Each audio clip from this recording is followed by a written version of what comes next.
Hi అండి. ఈరోజు నేను తయారు చేశాను అవి చూసారా, మజ్జిగ వాళ్ళు వేసాను. మజ్జిగ ఉండిపోయింది కదా అని కొంచెం మినపప్పు నానబెట్టి మజ్జిగ వాళ్ళు వేసాను.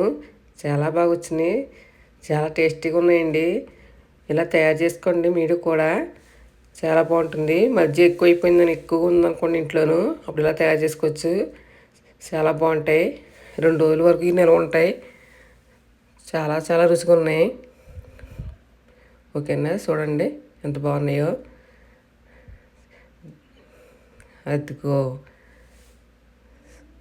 చాలా బాగా వచ్చాయి. పెరిగింట్లో ఉందనుకోండి, ఎక్కువ ఉన్నప్పుడు ఇలా తయారు చేసేసుకోవచ్చు వెంటనే. తినడానికి చాలా బాగుంటాయి, చాలా రుచిగా ఉంటాయి. సరేనా, చూసి మరి నాకు లైక్ చేయండి, షేర్ చేయండి. అందరూ ఇలా వంట తయారు చేసుకోండి. మజ్జిగ ఉంది కదా అని పారపోసుకునే అవసరం, ఇలా తయారు చేసుకుంటే చాలా బాగుంటుంది. సరేనా, బాయ్.